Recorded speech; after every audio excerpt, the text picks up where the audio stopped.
இன்றைக்கி நாங்கள் மாண்டினெக்ரோ ட்ரிப்பில் போகிற இடம் பேர் தான் லீப்பா கேவ். லீப்பா கேவ் வந்துட்டு மவுண்டன் டாப்பில் இருக்குது. அது இருக்கிற ஊர் பேர் வந்து செட்டினே அப்படின்னு சொல்லுவாங்க. இது வந்து ஓல்டு கேபிட்டல் ஆஃப் பொட்கொரிட்ஸா.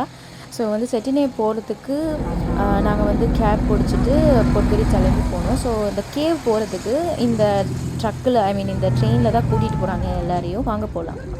இப்போ வந்து நம்ம கேவ்க்குள்ளே வந்துட்டோம். இவ்வளோ இருட்டாக இருக்குது. பிகாஸ் ஃப்ளாஷ் லைட் போட்டு வீடியோ எடுக்கக்கூடாதுன்னு சொல்லிட்டாங்க. ஸோ நான் கேவ்க்குள்ளே தான் நின்றுக்கிட்டு இருக்கேன். பார்த்தீங்கன்னா அவ்வளோ அழகாக இருக்குது. நான் வந்து பேக் கேமராவில் வீடியோஸ் எடுத்துருக்கேன். ஃப்ரண்ட் கேமராவில் இவ்வளோ தான் வந்து லைட்டிங் வருது. நான் காட்டுறேன். அவ்வளோ அழகாக இருக்குது.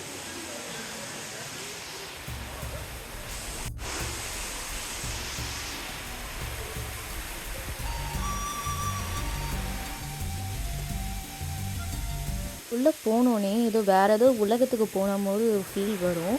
ஸோ இது வந்து விட்டமின்ஸாலையும் மினரல்ஸாலையும் ஃபார்ம் பண்ண ஒரு கேவுன்ற மாதிரி சொல்கிறாங்க. ஸோ இதுக்கு முன்னாடி வந்து இங்கே ரிவர் செட்டினே வந்து இந்த கேவில் ஓடிட்டு இருந்ததாகவும், அது இப்போ வந்து வேறு வழியில் போகிறதுனால இந்த இடம் வந்து அப்படியே ஒரு குகை மாதிரி உருவாயிடுச்சு அப்படின்ற மாதிரி சொன்னாங்க. ஸோ லீப்பா கேவோட என்ட்ரி டிக்கெட்ஸ் அப்படின்னு பார்த்தீங்கன்னா ஒருத்தருக்கு வந்து 11.20 பவுண்ட்ஸ் நாங்கள் கொடுத்தோம். நாங்கள் இது வந்து booking.com தான் வந்துட்டு புக் பண்ணோம் இந்த டிக்கெட்ஸு.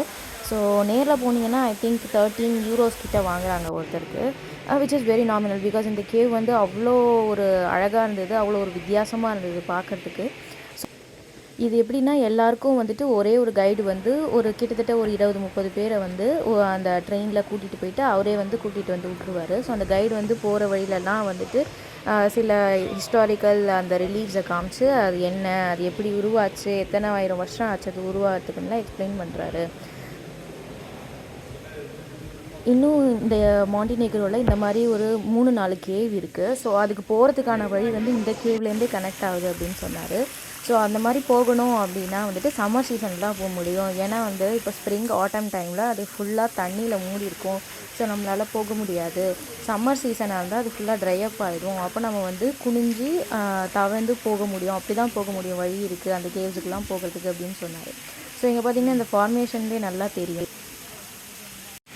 இதெல்லாம் வந்து அந்த தண்ணினால் மட்டும் இல்லாமல் அந்த மினரல்ஸாலையும் அந்த ஸ்டெலக்மைட்ஸ் அப்படின்னு சொல்கிறாங்க, அதனாலையும் ஃபார்ம் ஆகிருக்கு.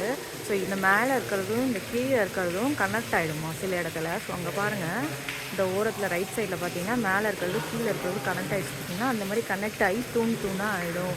ஒரு காலத்தில் இது மொத்தமாக வந்து சேர்ந்து மூடிடும் அப்படின்னு